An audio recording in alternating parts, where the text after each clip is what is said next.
거대한 공포가 소리 없이 다가온다. 해양 생태계의 정점에 선 최강의 포식자 백상아리다.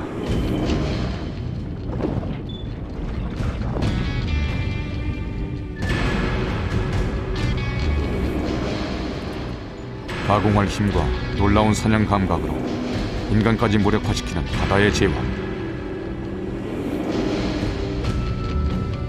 백상아리는 인간을 공격하는 식인상어로 오랜 세월 두려움의 대상이 되어 왔다.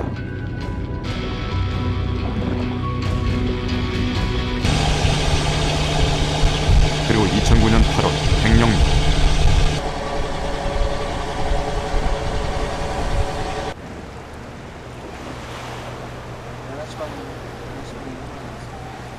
천연기념물인 잔잔박이 물범을 조사하던 국립수산과학원 연구팀은 뜻밖의 현장을 목격하고 황급히 카메라를 꺼내든다.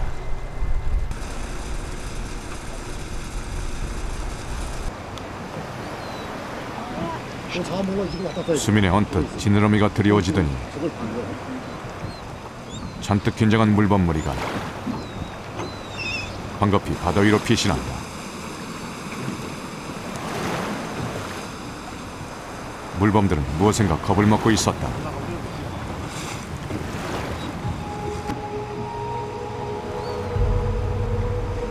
미처 피신하지 못한 물범 한 마리에게 거대한 생물체가 접근한다.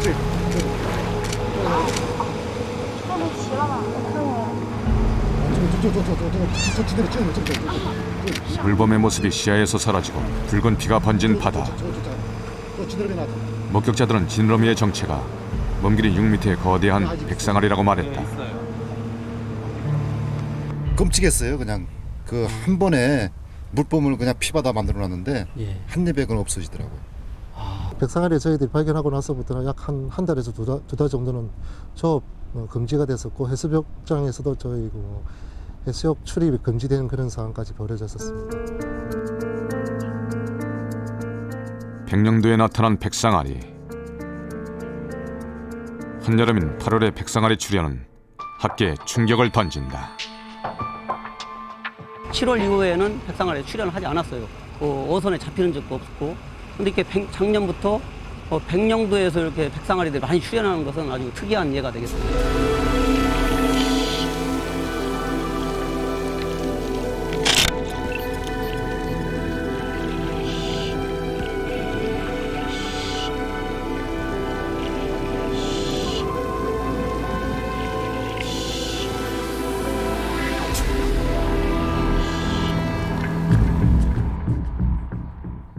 한반도를 휩쓰는 유례없는 이상 기후. 이달 중순까지 이어진 봄눈. 남부지방에선 92년 만에 가장 늦은 눈이었습니다. 경북 영주의 사과 과수원에도 눈이 2cm 정도나 쌓였습니다.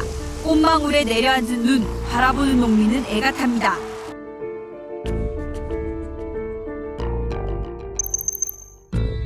또 대부분 지역에 폭염주의보가 발효 중인 가운데 경남 합천의 최고 기온은 사람의 체온과 같은 36.5도까지 올라갔습니다. 태풍 곰파스는 소형 태풍이었지만 상륙 당시의 풍속은 역대 6위로 기록됐습니다.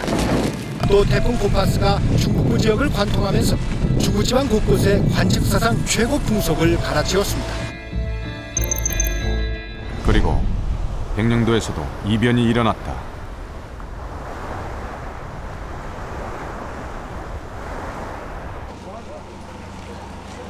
(2010년 8월) 제작진은 백령도를 찾았다.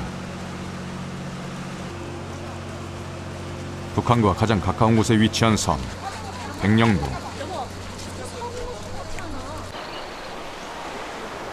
서해 제북단의 섬엔 비바람에 마모되고 파도에 꺾인 기암 절벽이 즐비하다.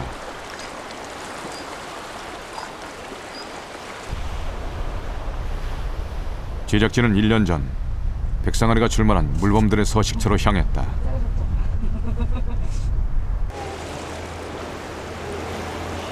잔전박이 물범은 최대 크기 2m에 달하며 매년 여름 백령도에 서식하는 포유류. 이들이 백상아리에게 공격받은 것은 지난해 처음 확인됐다.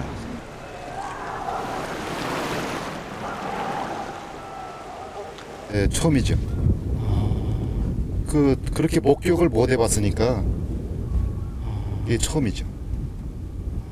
처음 있는 일인데 굉장히 좀 놀라시기도 하고. 놀랬죠. 끔찍했어요, 그냥.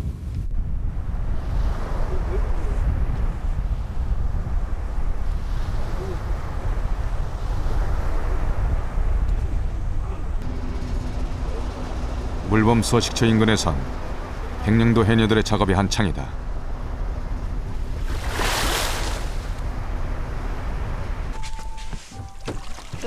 백령도의 바닷속은 어떤 모습일까? 수심 3m 정도 들어가자 다시마밭이 펼쳐진다.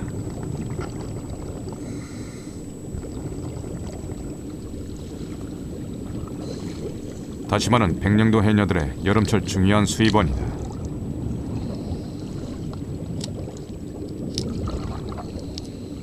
뿐만 아니라 이곳은 물범들의 사냥터이기도 하다.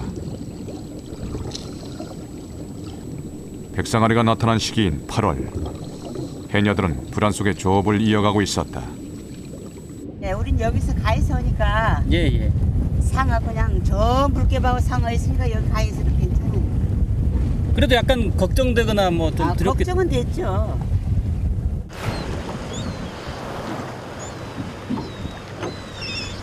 (2009년 8월)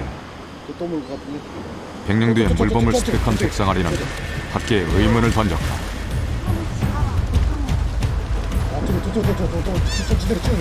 그간 백령도는 백상아리에게서 안전한 지역으로 여겨졌기 때문이다.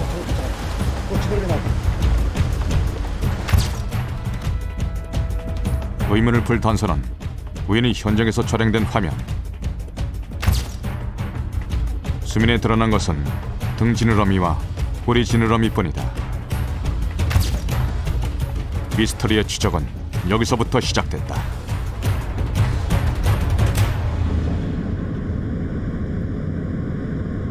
제작진은 먼저 상어를 연구하는 생태 전문가를 만나기로 했다.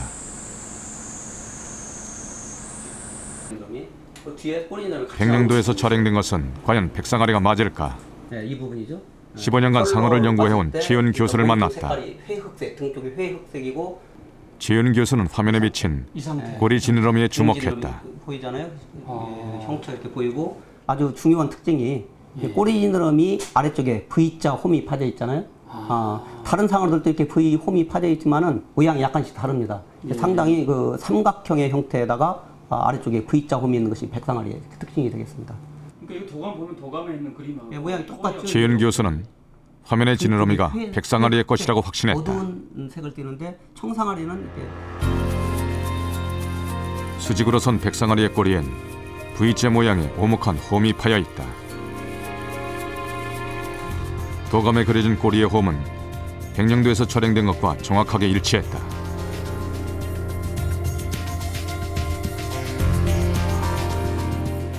이것은 충남 경렬비열도예요. 그러나 또 다른 의문이 제기됐다. 그 상어들이 잡힌 상어는 백령도 백상아리의 출현 시기가 알려진 생태와 배치된다는 것이다. 입항할 때 들어올 때는 다 죽어 있는 상태로 들어오거든요. 서해안에 백상아리가 출현하는 시기는 그동안 5월과 6월에 한정돼 있었다. 이것은 좀 작은 거예요. 1.6m 정도. 주로 서해안에서 5월과 6월 달에 백상아리가 주로 출현했거든요. 그래서 8월 달에 이렇게 서해안에서 백상아리가 출현하는 것은 제가 알기로는 처음이고요. 그래서 그 이유에 대해서는 좀 더 앞으로 이제 연구가 지속돼야 되겠지만은 좌우지간 그 서해안에서 8월 달에 백상아리 이렇게 출현한다. 그것은 지금까지는 그 없었던 예가 되겠습니다. 최강의 수중 포식자 백상아리는 어디서 볼 수 있을까? 한 대형 수족관을 찾았다. 수송 작전을 통해서 이곳까지 오는데 가오리가 먹이를 먹었어요. 어머나. 상어는 최고의 인기를 모으는 어종이다. 이번에 보셨나요? 이 팔이 아주 무섭게 새우새 팔까지 먹이로 착각. 날렵하게 먹이를 치는 상어의 모습은 탄성을 자아내기에 충분하다. 자, 옆에 있는 우리 새우새 굉장히 위험해 보이지만 고양이도 무사히 먹이를 주었고요. 자, 제작진은 직접 상어들의 우리로 들어가 보기로 했다.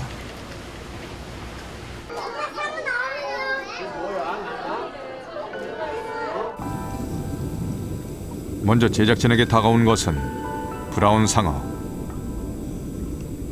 3m까지 자라는 브라운 상어는 연안의 바다 표층을 빠르게 떠다니며 때로 사람을 공격하기도 한다. 주로 바닥을 유영하는 널수 상어는 강력한 꼬리 지느러미를 가지고 있다. 상어들은 각자의 사냥수를 발전시키며 진화했다. 이곳의 상어 중 인간에게 가장 위협적인 샌드 타이거 상어. 바다 거북이나 해상 포유류를 사냥하는 샌드 타이거 상어는 평소엔 느리지만 먹이를 발견하면 민첩하게 돌변하는 교활한 사냥꾼이다. 수족관에서 만난 대형 상어는 대부분 우리나라에선 보기 힘든 것으로 따뜻한 아열대 바다에 사는 종이 많았다. 저희가 보유한 상어들의 대부분은 호주 연안의 케언스라는 곳에서 약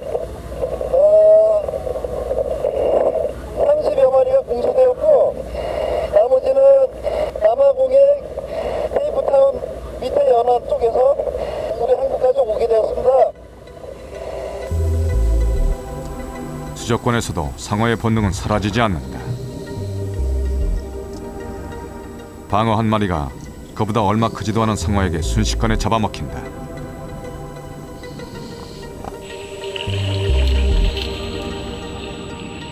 단번에 먹이를 반토막 내는 상어. 남은 토막을 다른 상어가 재빨리 채간다.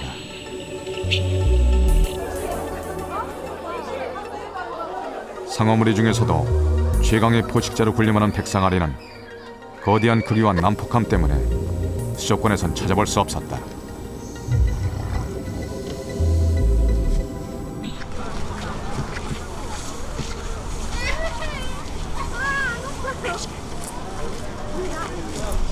제작진은 다른 형태로 한반도의 백상아리를 마주하게 됐다. 키가 엄청 큰 것 같은데 길이가 어느 정도? 길이는 약 한 4.7m 됩니다. 예. 몸무게는? 몸무게는 약 한 1.5톤 정도. 1998년 5월 서해 태안 앞바다에서 발견된 백상아리의 박제. 길이 4.7m, 무게 1.5톤의 거대한 몸체에선 백상아리의 특징인 꼬리의 오목한 홈이 확인된다.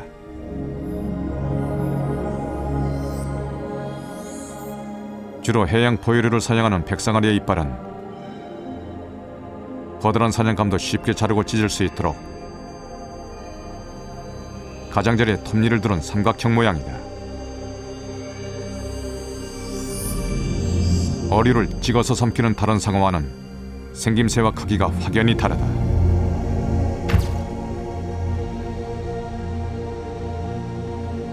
지금까지 서해에서 발견된 몸 길이 4m가 넘는 대형 백상아리들.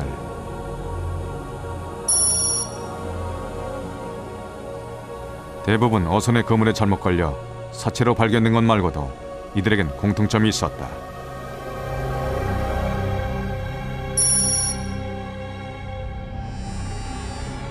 출현 지역은 전북 군산 앞바다와 충남 태안 앞바다 등의 서해 중부. 출현 시기는 수온이 본격적으로 오르기 전인 5월과 6월에 집중돼 있었다.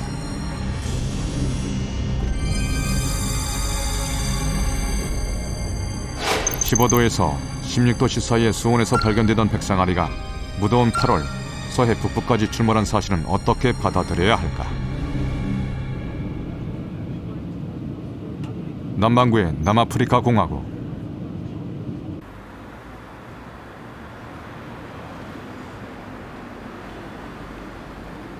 그 남단의 케이프타운은 남아프리카 최초의 흑인 대통령 넬슨 만델라가 수감 생활을 했던 곳이다.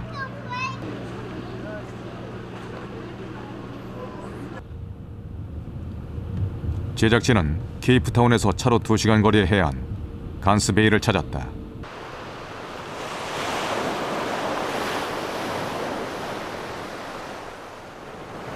북반구와 반대로 겨울을 맞은 간스베이는 세계적인 백상아리 서식지다. 동행한 전문가는 특히 겨울인 지금이 백상아리 관찰의 적기라고 말했다. Can we see the sharks today? I'm sure we're going to see them. This is a very, very good time. It's in our peak season for great whites. So I'm sure we will get at least 1 or 2 sharks today, yes.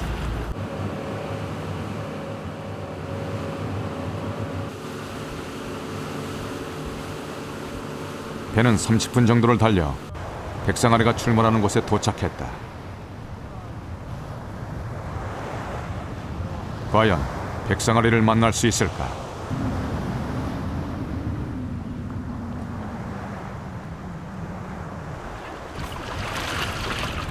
배가 멈추자 선원들은 으깬 다랑어를 바닷물과 섞어 뿌렸다. 비비린내를 흘리기 위해서다. 다랑어와 같은 대형 어류는 돌고래나 물범 등의 포유류와 함께 백상아리가 선호하는 먹이다. 배는 곧 시동을 건 채 백상아리의 접근을 기다렸다. 20분쯤 지났을까? Now you see our slickers going right to... Okay, shark. Shark coming up, guys. Coming up, chopstick.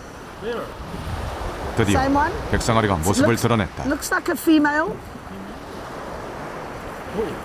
Hey! You see how quick? You see how quick that was?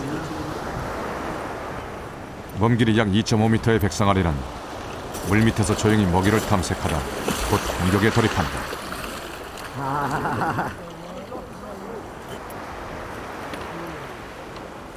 Beautiful, beautiful, beautiful, beautiful shark. He goes down. There he comes. He's coming round to the bait. Chris coming from the right. No, it's same shark. 좀 더 몸집이 큰 3m가 넘는 백상아리. 계절에 따라 먼 거리를 빠르게 이동하는 백상아리는 이곳 해안을 따라 아프리카 남쪽 바다에 수백 마리가 서식한다. They move into our area. They stay a maximum of 6 weeks. They move out of the area. There was one shark that was tagged in this area. They called her Nicole. And in 90 days, she swam to Australia. 좀 더 백상아리에 접근할 수는 없을까? Nice to meet you. How are you doing? Good. Very well. 15년 경력의 백상아리 전문 촬영가 안드레이 하트만을 만났다. Yeah, yeah. Come in.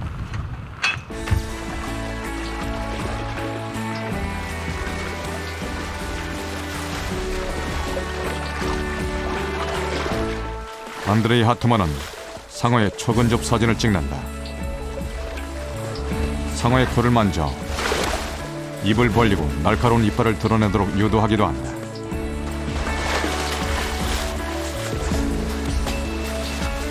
But here the shark grabs the bait. 오랜 경력에도 불구하고 상어 촬영엔 늘 위험이 따른다. 안드레이 하트만은 가장 위험했던 순간을 보여주었다. Away towards that guy. Just away from him. 보호 철망에서 백상아리를 기다리는 카메라맨들.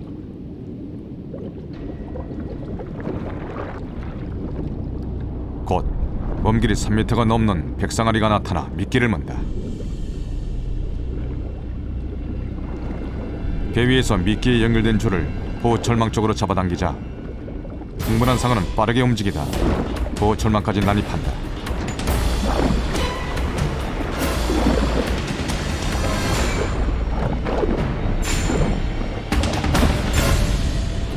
누구도 손쓸 수 없는 절체절명의 순간.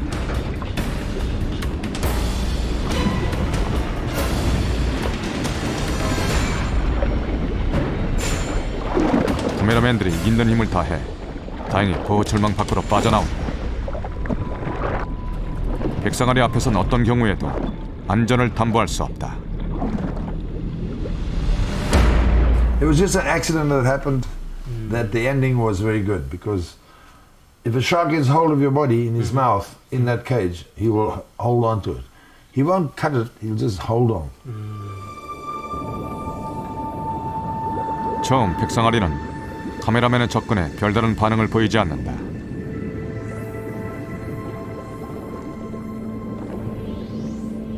느긋하게 움직이다 한순간 빠르게 움직이며 목표물을 공격하는 백상아리.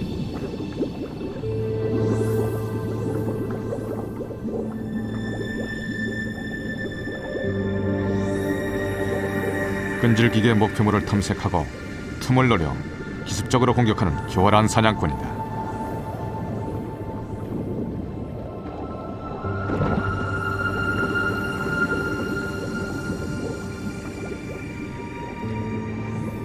But some are really mean. And they will try maybe to try and bite you, and they can do it so quickly. They come through and they swim past you slowly, they look at you and they look at you, and it's the way it looks at you. It's just the way it behaves. And the moment when he has the right moment, he can take a bite very quickly.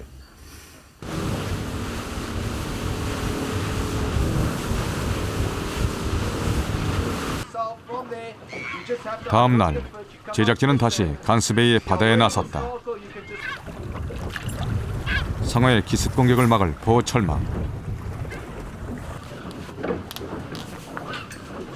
제작진은 직접 백상아리의 수중 촬영을 시도하기로 했다.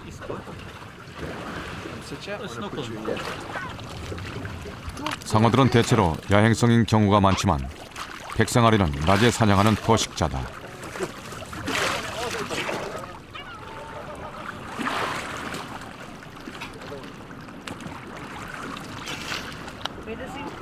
벌써 가까이 접근한 백상아리. 제작진은 긴장을 억누르며 수중 촬영을 시작했다.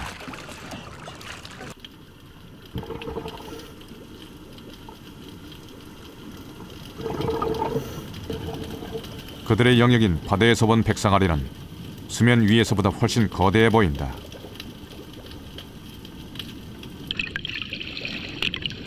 천천히, 그러나 한치의 어긋남도 없이 미끼에 접근하는 백상아리. 백상아리는 빈틈없는 감각기관을 갖춘 예민한 사냥꾼이다.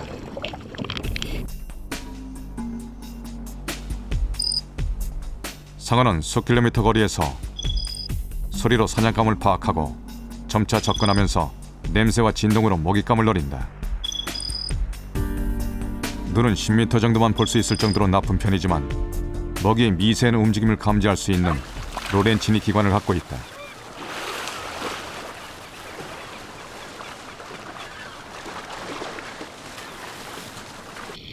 로렌치니 기관은 상어만이 가진 특징적인 감각 기관이다.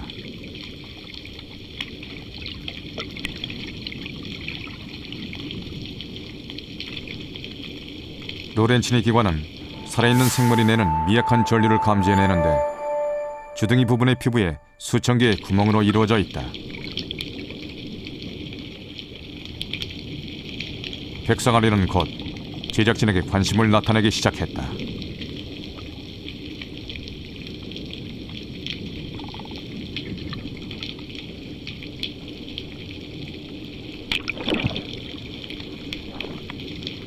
날카로운 백상아리의 이빨이 카메라 바로 앞까지 접근한다.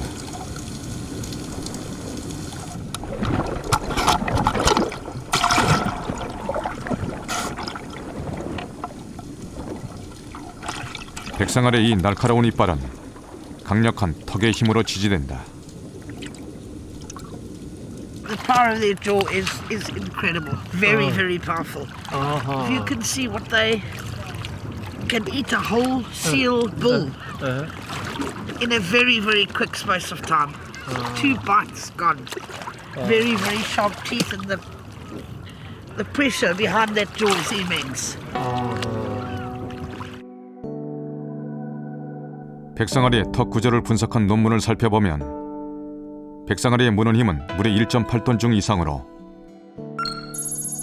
셰퍼드나 늑대는 물론 300여 킬로그램 중의 턱힘을 가진 사제에 비해서도 6배 가까이 강력하다.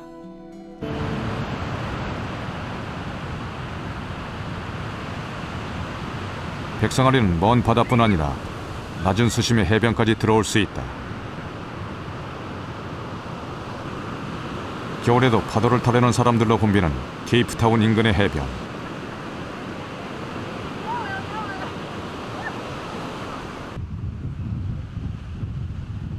해변마다 배치된 상어 감시원들은 한시도 긴장의 끈을 놓지 못한다.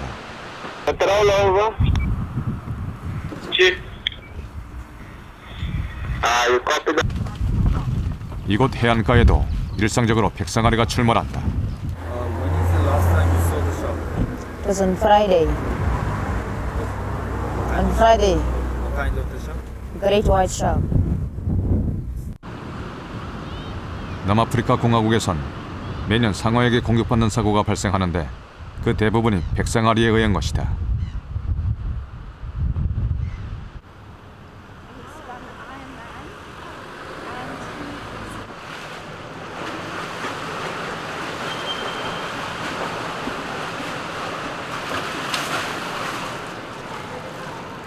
올해 28살의 청년 아심은 4년 전 겨울 백상아리에 물리는 사고를 당했다. 가까스로 목숨은 구했지만 한쪽 다리는 상어의 윗속으로 사라진 뒤였다. Yeah. Yeah, my. That's why this one? Yeah. Right this? Yeah, the shark attack was sort of like from the side. This side? Yeah, and. 아심은 육상 선수였으며 수영 실력이 뛰어나 해양 구조대원으로 활동하기도 했다. 사고 당일에도 그는 인명구조 훈련을 하고 있었다. 가상훈련에서 조난자 역할을 맡아 수심 3m의 해안에 떠있던 아심은 물밑으로 내려가는 거대한 그림자를 발견한다. 먼 길이 4.7m의 백상아리였다. It's like what you see in the movies when the fin comes out and goes slowly down into the water. And the sharks here in Cape Town, they sort of like tend to fly out of the water when they attack something. 백상아리는 순식간에 물밑에서 치고 올라왔다.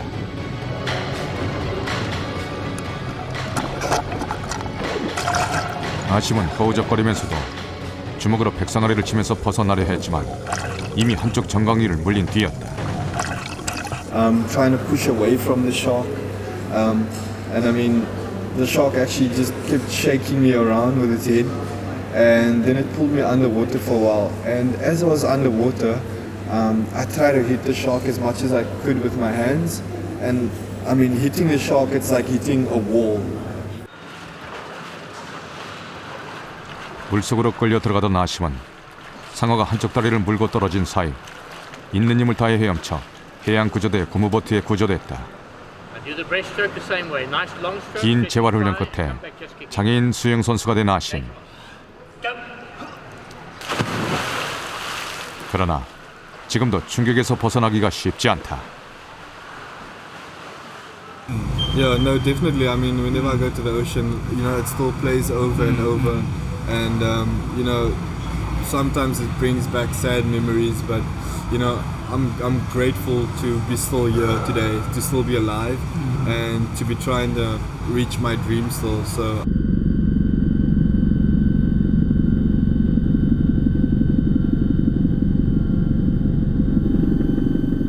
올 여름 30만 피서 인파가 몰린 해운대 해수욕장.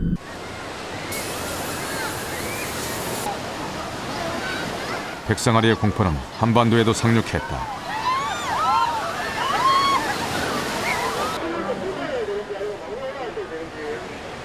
수상구조대원들은 잠시도 긴장의 끈을 놓지 않고 먼 바다를 감시하며 상어의 출현을 경계한다. 지금 해수면 온도도 올라가고 작년 같은 경우에는 저 먼 바다 쪽에 이게 이제 상어가 한번 출현했습니다. 먼 바다 쪽에. 이 해수욕장 쪽에는 아주 안전한데 그것도 같이 지금 관찰하면서 시민들의 안전을 지금 관찰하고 있습니다. 인근 해안을 순찰하는 수상 오토바이엔 대당 300만 원 가격의 새로운 장비가 도입됐다.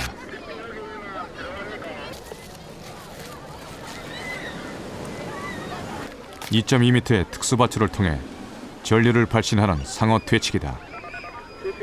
이 장치에 있는 건전지로 인해서 11.1V의 전류가 이 선을 타고 주변의 전자장을 이루게 됩니다. 그러면은 이 근방에 있는 반경 한 6m 내지 7m에 있는 상어들은 모두 다 놀라서 도망가게 됩니다.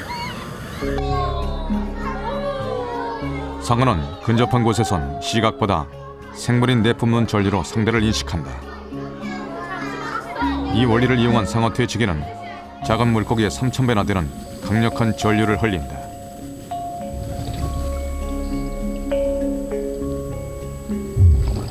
이때 전류를 접한 상어는 자신보다 훨씬 덩치가 큰 고기가 있다고 판단해 놀라 도망가게 된다.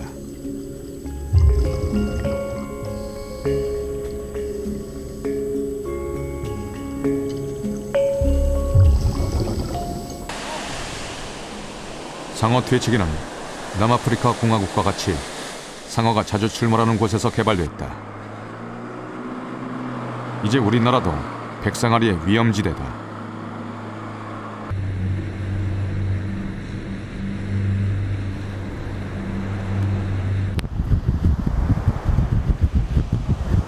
서해 중부에서 신진도 주민들은 몇 년 전 백상아리로 인해 큰 홍역을 앓았다.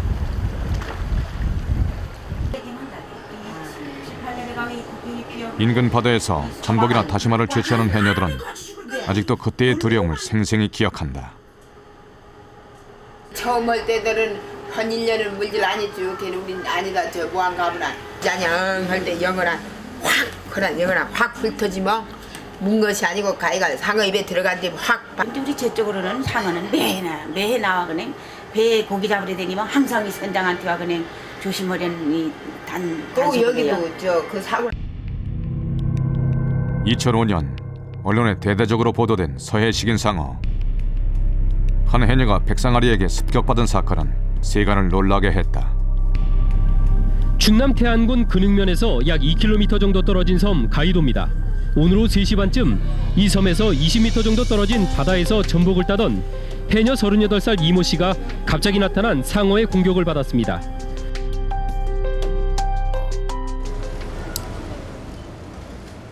당시 백상아리에게 공격받은 해녀의 상처는 어느 정도였을까?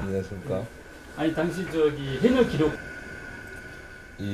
담당했던 의사에 따르면 해녀는 백상아리에게 한쪽 다리를 물렸다.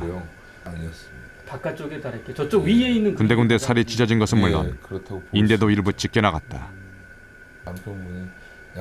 뿐만 아니라 뼈에까지 심각한 손상을 입었다. 이쪽이 체중이 부하가 되는 해녀는 간신히 목숨을 건졌지만 서 있을 때 두 차례 대수술을 받아야 닿는 했다. 부분이 되겠습니다. 그런데 이 골연골이 소실된 부위를 살펴보면은 이게 뭔가 칼로 베는 듯한 그런 상처로 되어 있거든요. 그렇다는 거는 아주 순간적인 힘에 의해서 그 강한 외력이 가해졌을 때 생기는 상처들이거든요. 1959년 첫 희생자가 발생한 이래 서해에서의 백상아리 피해 사고는 5, 6월 중부 해역에서만 발생했다.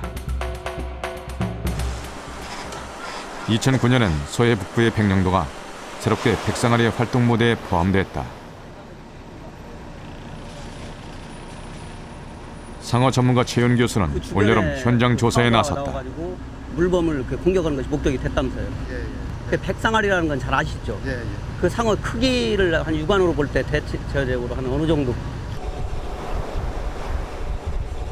1년 전 백상아리의 물범 포식을 목격했던 현지 주민과 동행한 현장 조사.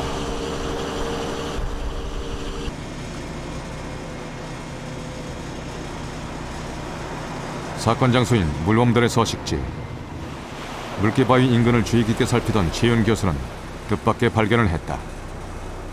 물범들 몇 마리 중에 한 마리 목덜미가 깊이 파져 있는데 큰 상처가 있는데 저건 뭔 상처죠? 물개 바위의 물범 무리에서 이상한 상처가 포착됐다. 봐봐, 저기 왜 상처 난 거죠? 상어 아니야, 상어? 상처 났죠, 상처. 물범의 목덜미에 붉게 드러난 상처. 보통 몸을 말리기 위해 바위로 오르는 물범은 종종 자리다툼을 하다 서로 핥히기도 한다. 하지만 핥힌 상처로 보기엔 너무 깊었다. 지난해에 이어 올해도 백령도에 백상아리가 나타난 것일까?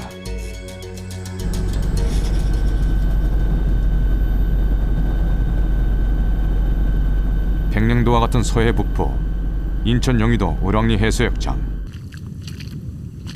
이 부근의 갯벌에서도 지난해 여름 백상아리가 출몰했다. 그대로 저기 서 있었죠 그냥. 막 펄떡펄떡 대면서 한 발쯤이 이게 저기 안에 1m 정도 이렇게 저기를 하잖아요. 근데 하여튼 엄청나게 컸어요. 당시 발견한 백상아리의 크기는 약 5m 45cm. 초저녁 갯벌에서 백상아리를 발견한 주민은 크게 놀라 바로 해경에 신고했다. 처음에는 그냥 플라스틱발만 보고 바로 그냥 신고를 했는데 고래 같은 거로 봤어요. 고래 같은 거로. 너무 크기 때문에. 다음 날 현장에 도착한 전문가는 이 상어가 백상아리라고 결론지었다. 우랑리 해수욕장 인근 갯벌에서 백상아리가 출현한 것은 처음 있는 일이었다. 어르신들도 자기 평생에 처음이라는 그런 반응이었습니다. 그래서 왜 이런 그 상어가 여기까지 나타나는지조차 상당히 의심스러워하는 그런 반응이었습니다. 14도에서 15도씨를 적정 수온으로 하는 백상아리가 어떻게 무더운 8월에 나타났을까?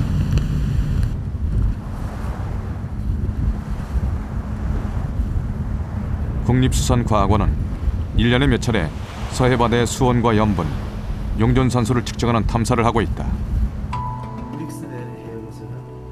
바닷물의 온도는 그대로 해양생물의 체온이다. 원래 비열이 큰 바닷물의 수온 변화는 육지보다 크지 않다. 하지만 최근 한반도의 바다는 놀라운 변화를 보이고 있다. 지난 40년간 서해의 수온은 1.4도씨나 상승했다. 해양 생태계에 큰 변화를 가져올 급속한 온난화의 결과다. 우리가 그 인체 체온하고 비교할 수 있을 텐데요.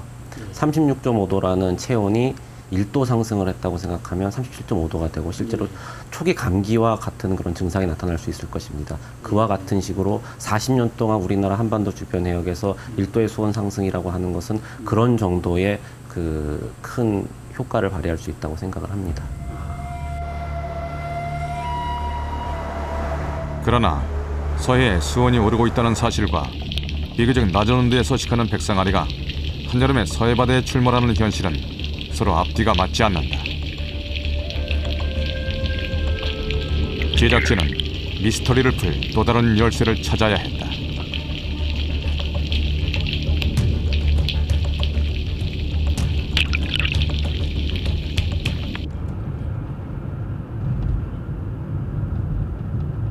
제작진은 다시 남아프리카 공화국을 찾았다. 백상아리가 자주 출몰하는 볼스베이의 새벽.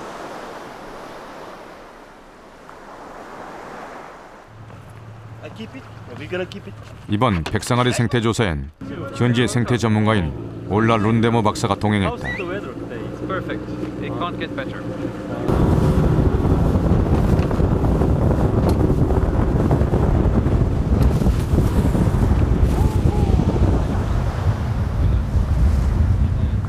40분을 달려 도착한 바다 한가운데. 이곳에서 백상아리의 사냥 장면을 볼 수 있다고 합니다. 제작진의 배에 친근한 해양 생물이 접근했다.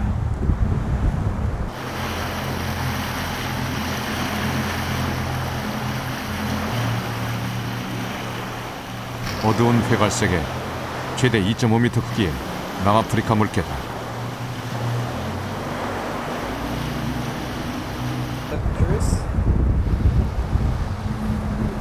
이날 겨울인 남아프리카 공화국의 대기 온도는 12도씨 정도였다.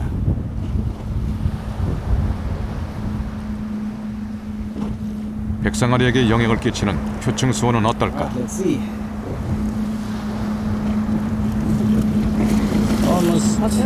Almost 13 degrees. 13 degrees. 14 and 15 is the range, the ideal temperature, but white sharks are known to go to Alaska even, where temperatures drop down to nearly zero with icebergs around. They can go there. They can go there. Even the temperature almost Yes. zero. Yes, near zero. Has been reported white sharks being seen there. And but they can also go into tropic waters, even up to 27 degrees. But that's not common.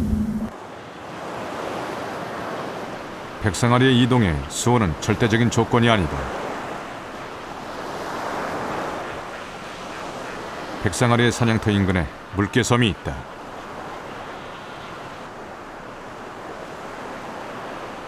무려 6만 4천여 마리의 물개가 무리지어 서식하는 장관.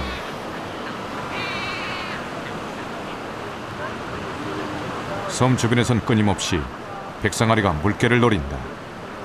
Faster than a shark, and once the seals have seen the shark, then the shark has big difficulty catching them. Not easy at all. So the shark relies on being invisible and surprising them, coming up from behind or underneath and surprising them. 해가 막 떠오른 아침은 백상아리가 노리는 공격 시기.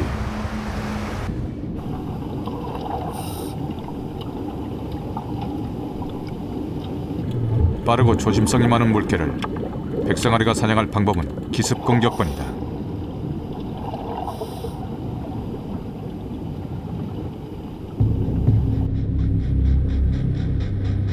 햇빛이 수면에 반사되는 시간. 물밑의 상어를 물개는 알 수 없다. 상어는 어둡고 깊은 물 밑에서 빠르게 수직 상승하며 물개를 낚아채는데 이때 속도를 못 이겨 물 밖으로 점프하기도 한다.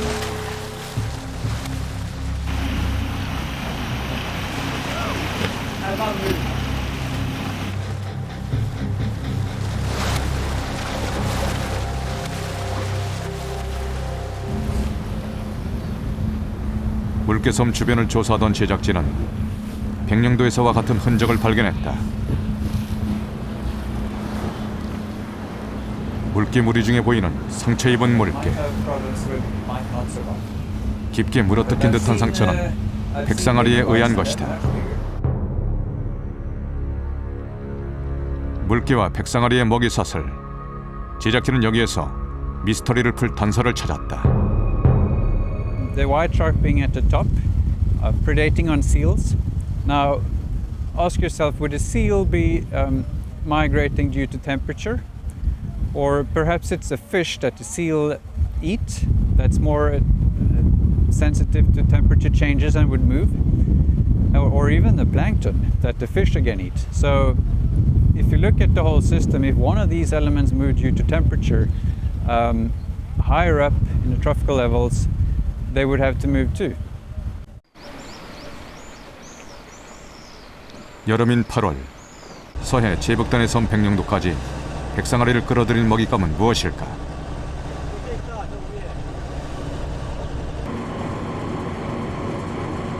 국립수산과학원 물범조사팀은 매년 여름 백령도 잔잔박이 물범 개체수와 생태를 조사한다.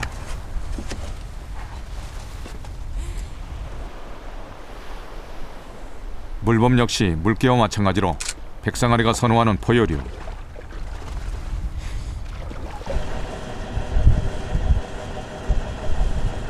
그러나 물범이 백상아리를 끌어들였다고는 보기 어렵다.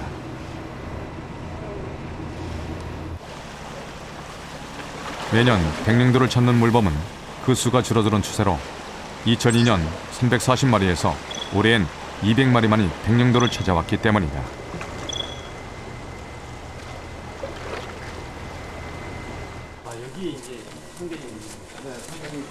제작진은 백령도 어민에게 또 다른 단서를 얻을 수 있었다. 이게 상갱이에요? 돌고래의 일종인 상괭이. 언뜻 어리처럼 보이지만 숨구멍을 가진 포유류로 백령도 곳곳에서 흔하게 발견된다. 이 녀석은 어디서 잡으시는 건가요? 요거 저 대청도 백령도 이 근해가 이게 많아요.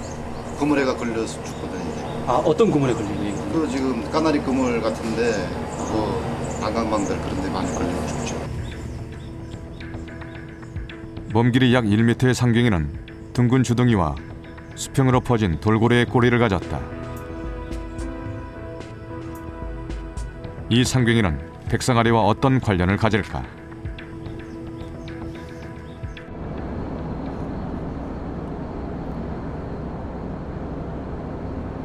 제작진은 다시 상어 전문가 최윤 교수를 찾았다. 호수를 받아들이는 역할을 하는 것이 원뜻 보면은 진원이가 다 있는 것 같은데 최윤 교수는 과거 한번도에 출연한 백상아리의 먹이를 연구해왔다. 이것은 조금 방치원과 비슷하지만 전형적인 방치원 아니지.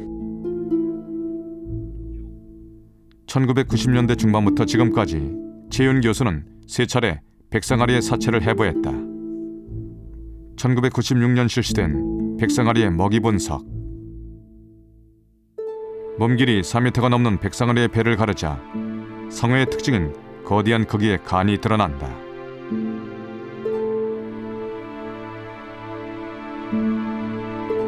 이어 위를 가르자 안에서 나온 것은 바로 상갱이.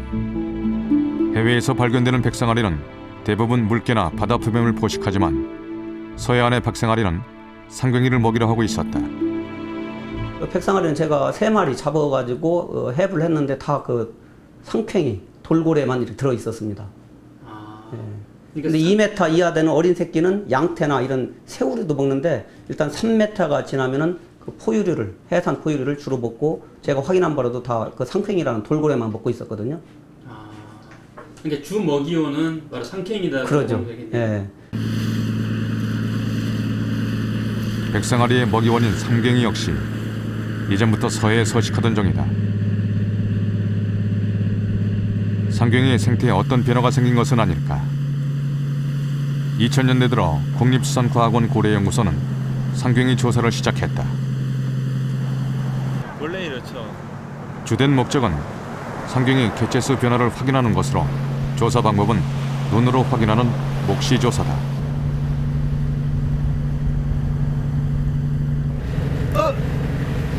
있다. 12시 방향. 12시 방향.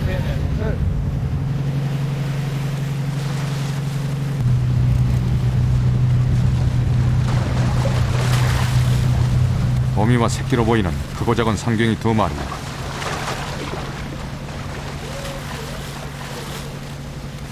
상갱이 어미는 출산 후 1, 2년간 젖을 먹이며 새끼를 키운다. 예, 지금 보인 것은 상갱이라는 그 돌고래 한 종류고요. 아시아에만 분포하는 특징이 있습니다. 이어 또 다른 상갱이가 포착됐다. 역시 2마리의 상갱이 어미와 새끼.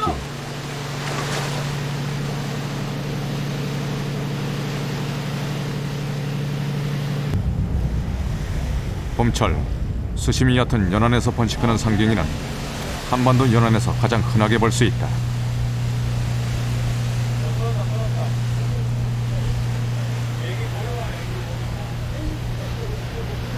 많이 봤네요. 상갱이는 최근 어선의 그물에 우연히 걸려 잡히는 경우가 늘면서 서해 생태계의 중요한 연구 대상으로 주목받고 있다. 더 이제 넘어서 그러니까 더 안쪽에서 국제적인 멸종 위기종이지만 우리나라에선 사정이 다르다. 항해에서 지금 대회를 하고 있다. 중국 같은 경우에는 자원량이 파악되어 있는데 거기는 수가 급격하게 줄어들어서 중국 같은 경우에는 멸종 위기로 되어 있고요. 그런데 우리나라는 오히려 물론 이제 최근 연구 결과입니다만 이제 3만 마리 정도 되니까 그 정도 추정이 됐으니까 예전은 어떤 상태인지 모르겠지만 뭐 그 정도 수준으로 봤을 때 멸종 위기는 아니다라고 보고 있죠. 2005년 서해 중부 일부 지역에서 확인된 상갱이는 2010년엔 서식 지역이 확장되고 서식 밀도도 높아진 것으로 조사됐다. 서해에 상갱이가 많아진 이유는 무엇일까?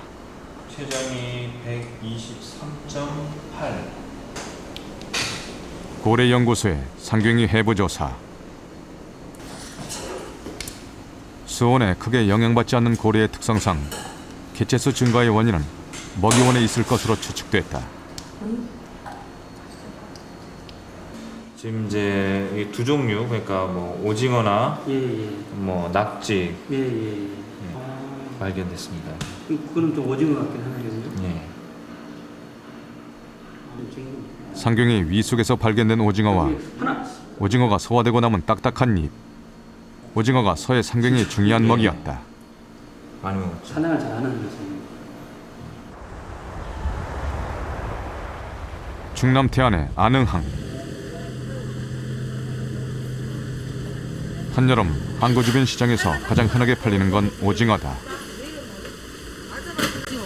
어떻게 돼? 이런 것까지도 우리 똑같은 돈을 치고 들어온다. 이왕이면 산 걸로 잡수세요. 지금 회거리 오징어 박스는 없어요. 아침에 있었었고. 10년 전만 해도 많지 않았던 서해 오징어. 지금은 상황이 크게 달라졌다.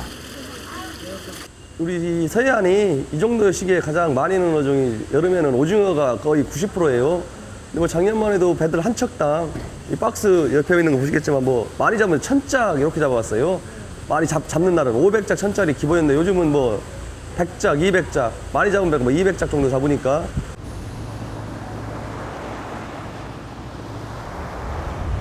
항구에 정박한 어선들 중에도 집어등이 달린 오징어잡이 배가 많다. 대부분이 울산 등지의 동해에서 온 배다. 지금 몇 년 전서부터 오징어가 이쪽에서 많이 나가지고 이제 오징어 배들이 이제 저쪽에서 동해 쪽에서 잘 안 나다 보니까 이쪽에 와가지고서 한 달이나 한 달 반 정도 이렇게 많이 잡아요.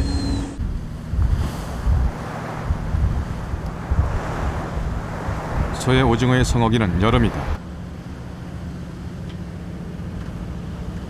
초여름 동해에서 30시간 넘게 백기를 달려온 오징어잡이 배들은 가을이 오기 전까지 서해에서 조업한다.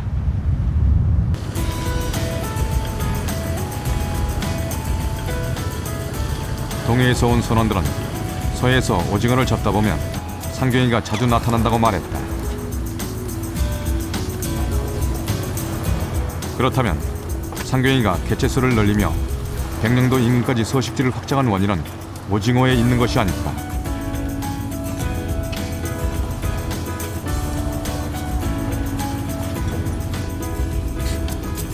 백령도 백상아리에서 시작한 먹이사슬의 역추적은 상경이를 거쳐 최종적으로 오징어에 이르렀다. 그렇다면 서해에 오징어가 많아진 이유는 무엇일까?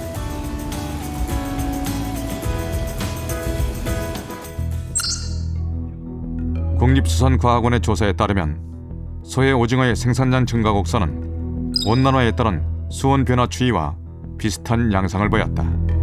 1980년도 이후 그리고 90년도 지구 온난화가 시작이 되면서 그 대만 난류 지류가 황해 쪽으로 아마 가는 게 생겨나고 그게 세기가 강해졌기 때문에 그 오징어의 양이 그 길을 따라가는 오징어 양이 많아진 것으로 생각이 됩니다.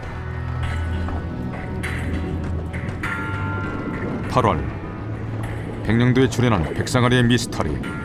그 해답은 온난화가 일으킨 연쇄적인 생태 변화에 있었다. 먼저 난리를 타고 서해에 오는 오징어의 수가 급증하며 백령도까지 발견됐다. 이어 오징어를 줄어먹는 서해 상경이의 개체수가 늘었고 서식 지역이 넓어졌다.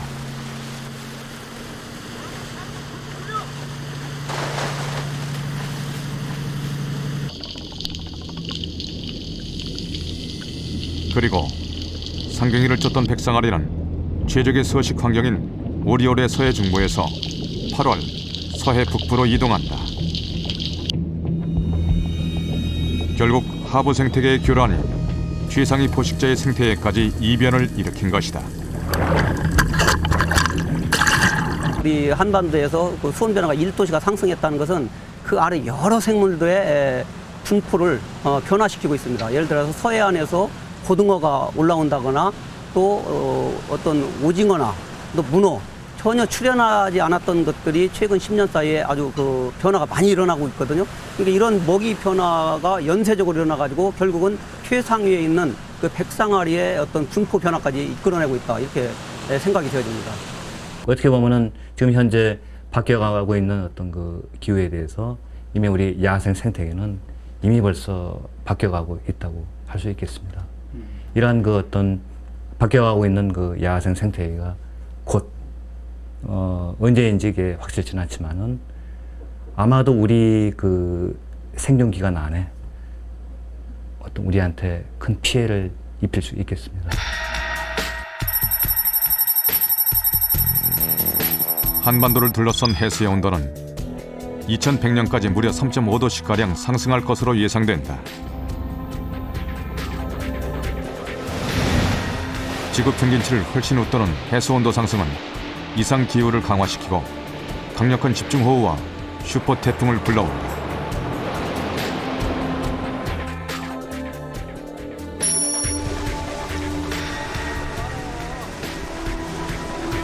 이미 한반도 곳곳에서 나타나기 시작한 생태계 교란의 지구는 결국 생태계 붕괴를 일으킬 것이다.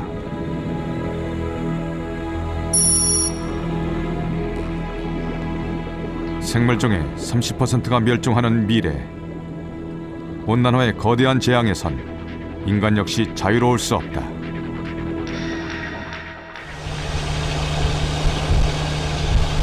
취재 막바지인 지난 8월 말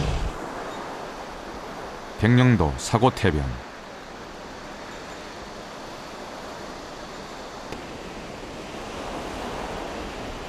제작진은 연락을 받고 급히 현장을 찾았다.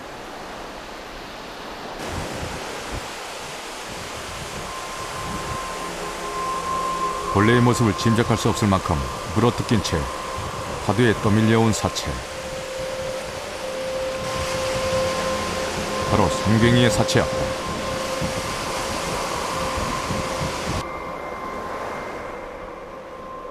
늑골까지 잘려나간 내장이 드러난 배 부분.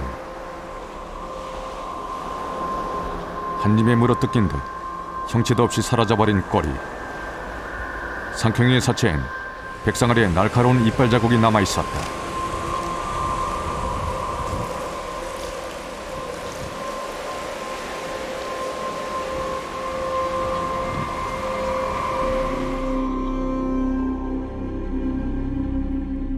백령도, 백상아리가 보내는 위험 신호. 생태계 재앙의 불길한 징조는 지금도 계속되고 있다.